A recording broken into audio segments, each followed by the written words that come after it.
네, 안녕하십니까. 고려대학교 DSB 연구실 석사과정 수호기장입니다. 오늘 소개해드릴 논문은 2021년 아이클리어에 발표가 된 디포머블 DTR이라는 논문이고요.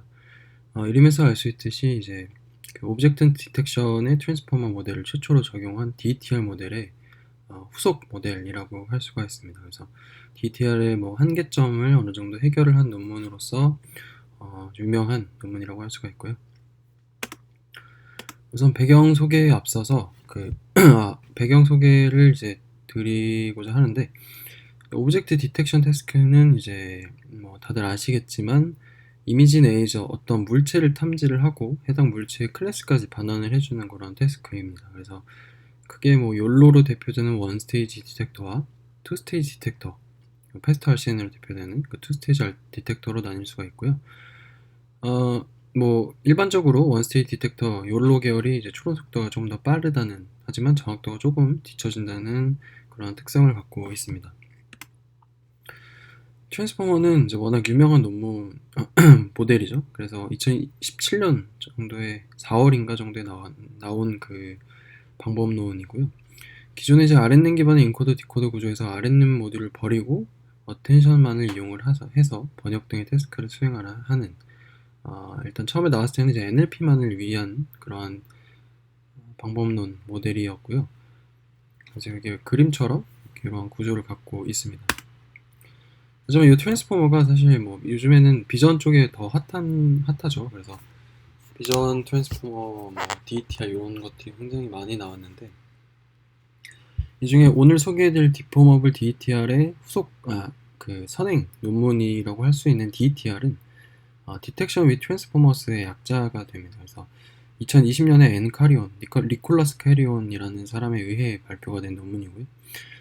사실 이 DTR 같은 경우는 이 디포머블 DTR과 뭐 거의 사실 유사하고, 그렇기 때문에 이제 학습 방식 자체는 뭐 굉장히 똑같고 아예 똑같고, 그래서 디포머블 DTR 논문 설명을 듣기 이전에 이 DTR에 대해서 먼저 숙지를 하고 본 논문 발표를 들으시는 걸 추천을 드립니다. 그래서 이 DTR 같은 경우는 저희 그 재생 목록 중에 랩세미나 2021년 재생 목록에 가보시면 제가 이제 업로드를 했던 그 영상이 있습니다. 그래서 해당 DTR 영상을 한번 참고를 하셔도 좋고요. 어쨌든 DTR에 대한 어느 정도의 배경 지식이 있다는 가정하에 본 논문에 대한 소개를 드리도록 하겠습니다. 우선 이제 좀 필수로 알아야 되는 DTR의 부분들에 대해서 먼저 간단하게 소개를 드리면, 이 DTR 같은 경우는 이제 Direct Set Prediction이라는 문제로서 오브젝트 디텍션에 접근을 해서 아래 보시는 그림처럼 굉장히 엔드-투-엔드 간단한 모델을 구축을 해냈습니다. 그래서 기존의 패스트 RCN에서 이제 뭐 거의 필수적으로 들어가는 RPN이나 NMS 같은 그런 엔지니어링이 필요가 없다는 특징이자 장점을 갖고 있고요.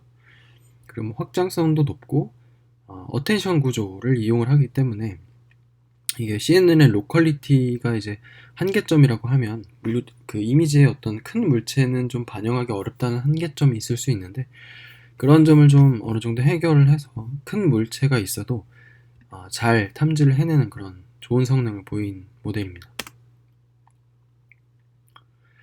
DTR의 구조를 간략히 살펴보면 이렇게 되고요. 우선 인코더 같은 경우는 이미지를 이제 이렇게 인풋으로 패치 형태로 넣게 되는데, 이때 패치는 VIT와는 다르게 CNN을 태워서 얻게 된 피처맵을 그 일렬로 플래튼을 해서 넣게 됩니다. 이때 포지셔널 인코딩을 넣어주고 어텐션도 하고 FFN을 태워서 그 인코더의 결과물을 얻게 되고요.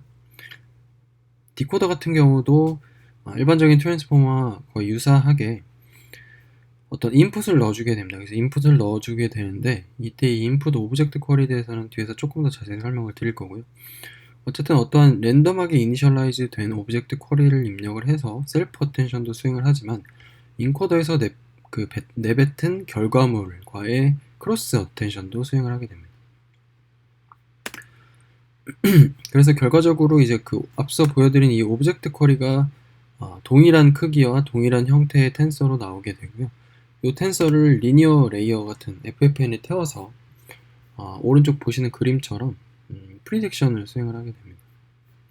요거에 대해서는 조금 더 그 학습 과정 부분에서 더 자세히 설명을 드릴 거고요. 우선은 이 오브젝트 쿼리에 대해서는 일단 굉장히 딥러닝스럽게 학습을 하는 랜덤하게 초기화된 값이라고 생각을 하시면 됩니다. 그래서 그냥 아무 값, 뭐 어떻게 보면 이제 아무 값이나 넣어서 너네가 알아서 잘 학습해라 라고 하는 게 되고요. 이게 이제 디코더에서 서로 간에 이제 상호작용도 학습을 하지만 인코더가 뱉은 그 이미지에 대한 해석이라고 할 수 있는 정보를 받아들여서 학습을 하기 때문에 뭐 준수하게 이 오브젝트 쿼리들이 잘 오브젝트가 어디에 있는지 그리고 해당 오브젝트가 무엇인지를 잘 예측을 할 수 있다고 합니다. 그래서 조금 더 자세한 부분은 앞서 말씀드린 그 DTR 영상을 한번 참고를 하시면 좋을 것 같고요. 그리고 또 이제 그 이름이 디포머블 DTR이듯이 디포머블 컨볼루션이라는 것에 대해서도 필수적으로 알아야 하는데요. 디포머블 컨볼루션은 2017년에 아래 보이는 논문에 처음 제안이 된 방법론입니다.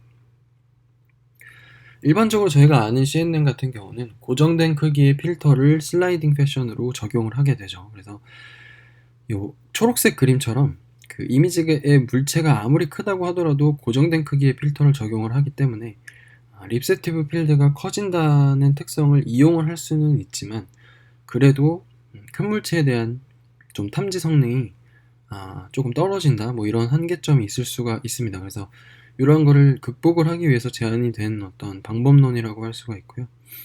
간단하게 이 커널이 적용될 때 여기 있는 피처를 한번 레이어에 태워서 이 피처에 들어가는 각 픽셀들에 대해서 오프셋을 계산을 하게 됩니다. 그래서 이 왼쪽 위 같은 경우는 조금 더 왼쪽 위로 가고 왼쪽 같은 경우는 조금 많이 왼쪽으로 가라 이렇게 해서 여기 파란색 그림처럼 픽셀들을 정해주게 되고요. 이게 샘플 포인트가 되겠죠.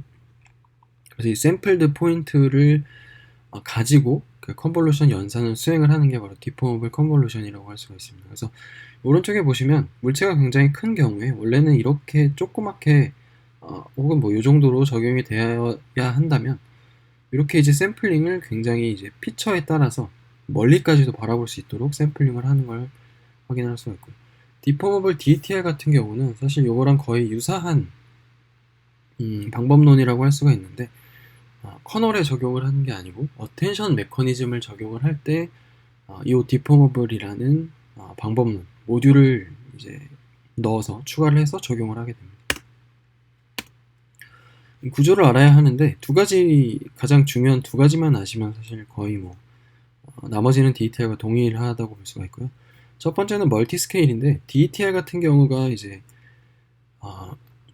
그 영상을 보셨으면 아시겠지만 그 이제 레즈넷에 태워서 얻게 되는 피처맵의 마지막 피처맵을 사용을 하게 됩니다. 근데 이때 아시겠지만 이제 마지막 피처맵 같은 경우는 레졸루션이 낮은 반면에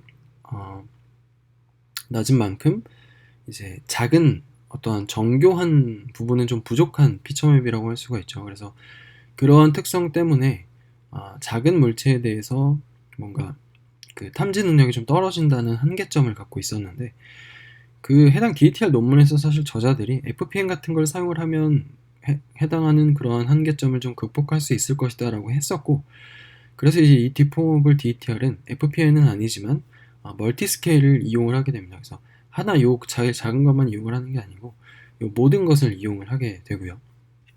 그리고 이제 가장 중요한 게 요 디포머블 어텐션인데 기존의 DTR도 그렇고 어텐션 메커니즘이라고 하면 보통 이제 스파스한 어텐션이 아니라고 하면 이제 모든 인풋에 대해서 그 어텐션 연산을 수행을 하게 되죠. 그러니까 커리가 주어졌을 때 키값은 사실 내가 포함된 이미지의 모든 다른 픽셀들이라고 할 수가 있지만 이렇게 되는 경우 DTR에서도 학습 시간이 굉장히 오래 걸린다는 단점이 있었습니다. 그리고 추가적으로 말씀을 드리면 어텐션이라는 게 사실 오브젝트 디텍션에서는 어텐션 웨이트가 한 곳에 굉장히 포커싱을 해야 되는데 이 포커싱을 하기까지가 굉장히 오랜 시간이 걸릴 수밖에 없겠죠. 처음에 어텐션이 그렇게 일단 이제 뭐 유니폼한 형태로 분포가 되어 있기 때문에 그래서 학습 시간이 굉장히 오래 걸린다는 단점이 있었는데 이걸 해결하기 위한 모듈이 바로 이 디포머블 어텐션이 됩니다. 그래서 이거를 통해서 여기 그림처럼 어떤 요 동그라미가 쿼리가 된다고 하면 이 키가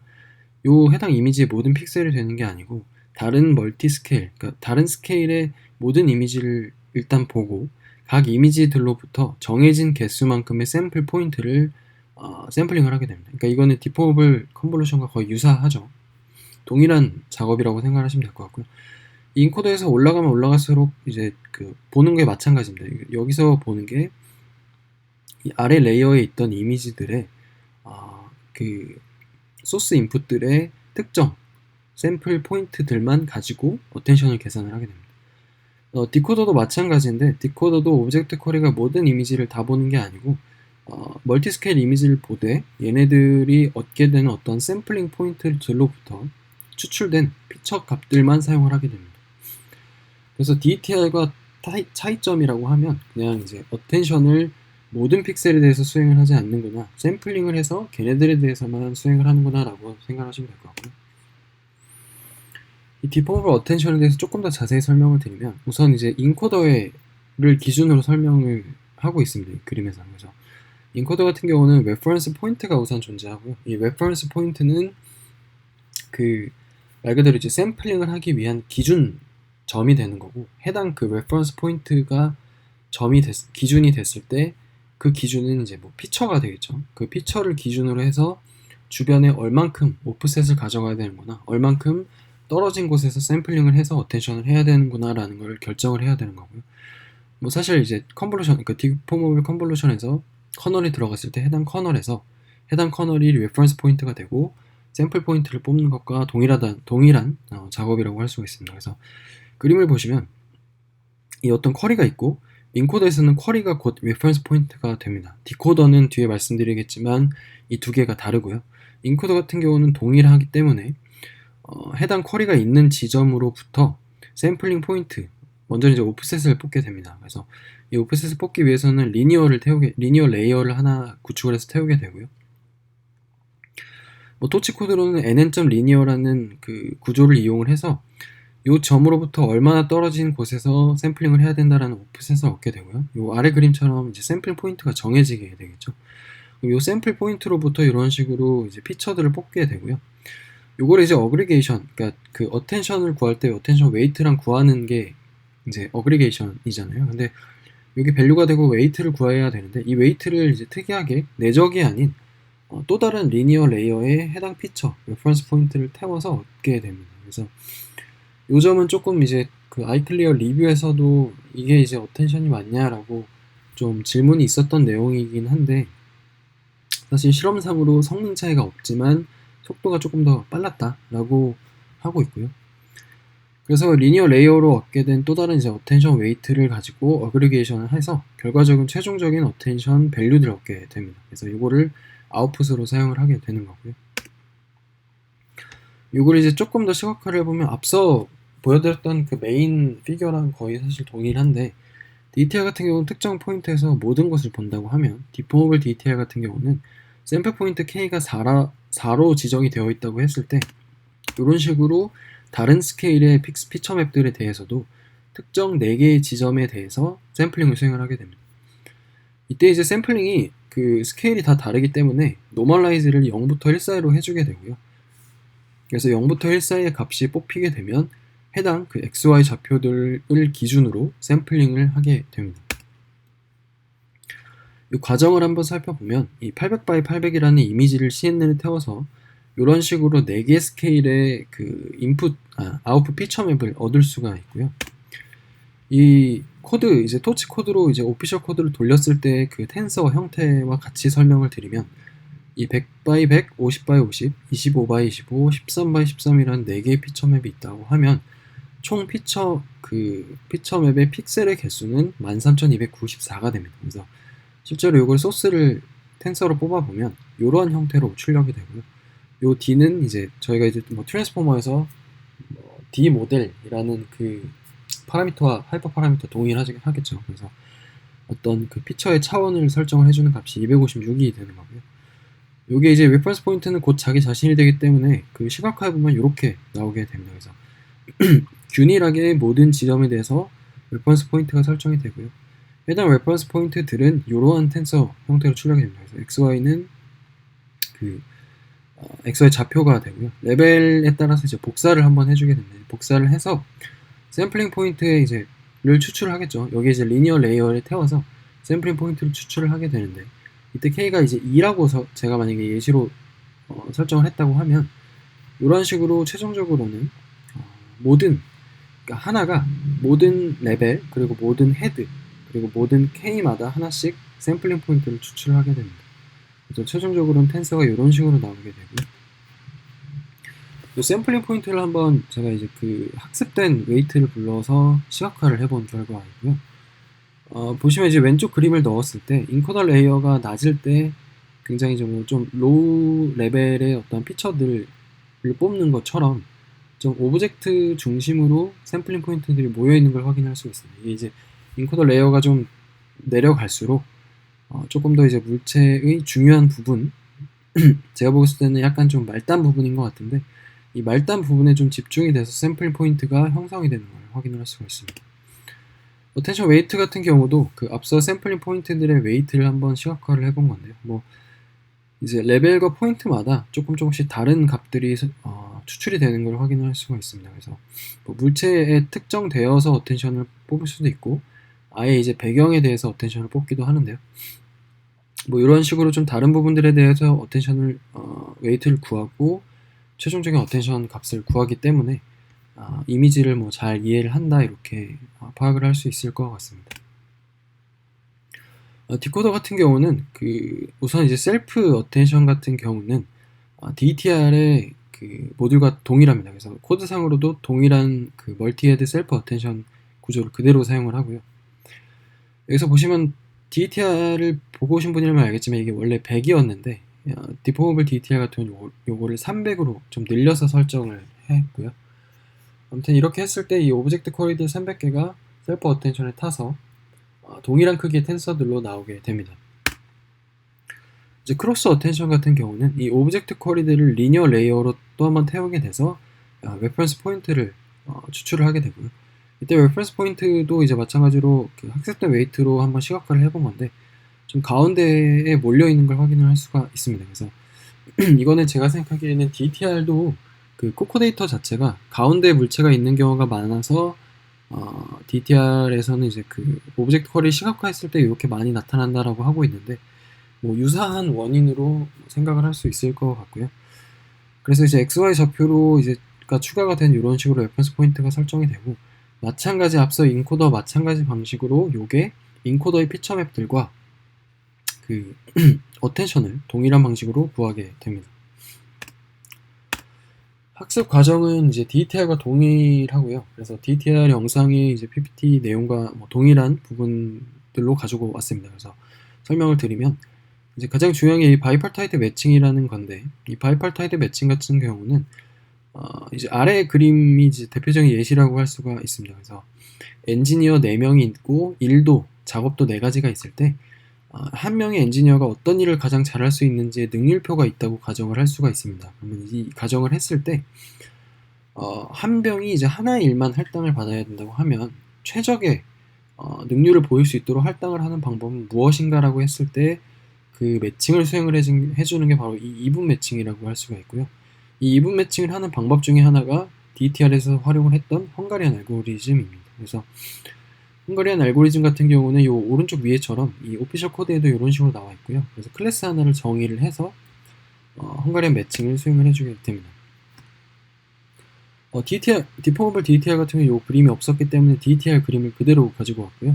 그래서 근데 뭐 사실 동일하기 때문에 디포머블 DTR 또한 여기서 이제 최종적으로 디코더가 뽑게 된 그 결과물들을 FFN에 태워서 클래스와 오브젝트를 클래스와 이제 박스의 위치를 반환을 하게 됩니다. 근데 이때 앞서 이제 1대1 매칭을 한다고 했는데 여기서 1대1 매칭을 수행을 해야 하는 것은 이 100개 뭐 혹은 이 300개의 오브젝트 쿼리가 매칭이 되어야 하는 그라운드 트루스가 바로 이 작업이라고 할 수가 있겠죠. 요게 엔지니어가 되는데, 그럼 이 엔지니어와 작업을 매칭시킬 기준이 뭐냐라고 하면 앞서는 작업 능률이 기준이었다고 하면 이때는 이 아래 L 매치라는 로스가 기준이 되게 됩니다. 그래서 이 L 매치를 어떻게 구하냐 한번 보면 그 첫 번째는 클래스 예측 코스트라는 값을 가지고 오게 됩니다. 클래스 예측 코스트는 이제 보시면 아시겠지만 단순히 이제 클래스의 확률을 반환을 하게 되고요. 박스 좌표 같은 경우는 일반적으로 사용이 되는 박스 좌표와 유사합니다. 그래서 이 두 가지의 코스트를 동시에 이용을 해서 L 매치라는 걸 정의를 해주게 되고요. 이 L매치를 정의를 하는 첫 번째는 이제 앞서 말씀드린 클래스 예측 확률이고, 두 번째는 좌표의 차이입니다. 근데 이때 이 좌표의 차이를 그 일반적으로 사용을 하는 그 뭐 에런 로스 이런 것뿐만이 아니고, 여기서는 GIU 로스라는 걸 추가로 사용을 하는데, 이 GIU 로스 같은 경우는 요 아래 보시는 논문에서 처음 제안이 된 그 아이디어라고 합니다. 그래서 에런 로스 같은 게 보통 이제 그 저희가 오브젝트 펑션으로 활용을 해서 IO를 높이도록 학습을 한다고는 하지만 실제로는 관련이 없다라고 하면서 제안이 된 방법론이고요. 보시면 이제 오른쪽 그림처럼 두 가지 박스가 있을 때 두 가지만 사용을 하는 게 아니고 이 두 가지를 다 덮어주는 C라는 큰 박스를 하나 더 생성을 해서 이렇게 추가적으로 정의를 해주게 됩니다. 이 DTR 같은 경우는 이 GIU 로스에 대한 어블레이션 스터디를 추가적으로 수행을 했는데요. 해당 결과를 보시면 AP 로스가 에런 로스는 사실 없으나 마나 하지만 GIU 로스 같은 경우는 없을 때 굉장히 성능 차이가 커지게 나타나는 걸 확인할 수가 있습니다. 그래서 GIU 로스가 모델 성능 개선에 중요한 역할을 수행한다라고 하고 있고요. 그래서 앞서 말씀드린 그런 로스들을 가지고 매치를 1대1로 수행을 하고, 이렇게 매치가 된 상황에서 이제 백프로파게이션을 위한 그레디언트를 흘려주기 위한 로스 계산을 수행을 하게 됩니다. 이때 로스 같은 경우는 앞선 이제 매치를 위한 로스와 거의 차이가 없고요. 다만 균형 위에서 로그텀을 사용을 한다, 뭐 이런 것 차이는 있는 것 같습니다. 그래서 이런 식으로 로스를 정의를 해서 학습을 해주게 되고요.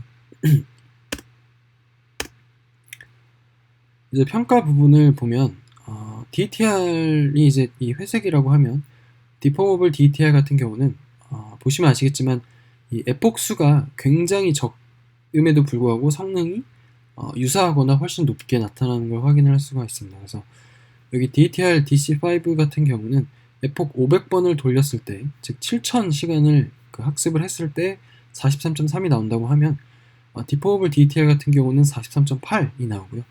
이 두 가지는 이제 그 본 논문에 사용을 했던 트릭인데, 첫 번째는 이제 그 박스가 디코더에서 그 디코더 레이어를 거칠 때 박스 좌표를 좀 보정을 해주는 억실러리한 그런 레이어를 추가를 해주는 그런 트릭이 되겠고요. 두 번째 투 스테이지 같은 경우는 저희가 이제 오브젝트 쿼리를 완전하게 랜덤한 값으로 넣어서 학습을 한다고 했었는데, 이 투 스테이지 같은 경우는 이제 인코더를 먼저 학습을 해서 수행을 하게 됩니다. 인코더를 해서 실제로 그 이미지의 오브젝트가 있다고 그 RPN이 예측한 곳을 피처로 사용을 해서 이 피처를 오브젝트 쿼리에 입력값으로 넣어주게 되는 그러한 과정이라고 할 수가 있고요.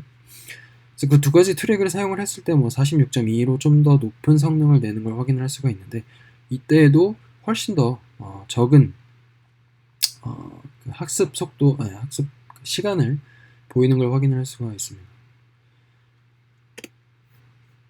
그리고 이제 디포머블 어텐션이 이제 FPN과 앞서 이제 조금 FPN을 사용을 하지 않고 디포머블 멀티헤드 어텐션을 사용을 했다라고 말씀을 드렸는데, 이 멀티스케일 디포머블 어텐션을 사용을 안 했을 경우, 그러니까 했을 경우에 FPN이 있든지 없든지 사실 뭐 성능이 거의 차이가 없는 걸 확인할 수 있습니다. 이거는 앞서 말씀드린 것처럼 이미 이제 그 레퍼런스 포인트들이 샘플링을 뽑을 때 추출할 때 다른 스케일들의 피처맵 또한 이제 볼 수 있기 때문에 사실 요거 자체가 FPN처럼 다양한 스케일의 정보를 반영을 하는 것과 동일하기 때문에 이런 현상이 나타난다라고 이제 뭐 해석을 하고 있고요. 그리고 비주얼라이제이션 같은 경우는 인코더 같은 경우 뭐 보시면 아시겠지만 그 특정 이제 오브젝트의 그 위주로 좀 어텐션 웨이트와 샘플링 포인트가 형성이 되는 걸 확인할 수가 있고요. 디코더도 마찬가지로 그 오브젝트의 좀 형태에 따라서 달리 좀 나타나는 것도 있는데, 이 사람 같은 경우는 좀 길쭉하게 위로 샘플링 포인트를 형성을 하고 있는 걸 확인할 수가 있습니다. 네, 그래서 오늘 발표해드릴 디포머블 DTR에 대한 내용은 여기까지이고요. 혹시나 이제 내용 중에 좀 헷갈리시는 부분이나 뭐 수정이 필요한 부분이 있으면 언제든지 그 댓글로 달아주시면 적극적으로 소통하도록 하겠습니다. 그리고 앞서 말씀드린 DTR 같은 경우는 제가 이제 본 영상 링크에다가 그 댓글에다가 남겨놨기 때문에 해당 영상도 꼭 한번 참고하시면 좋을 것 같습니다. 네, 감사합니다.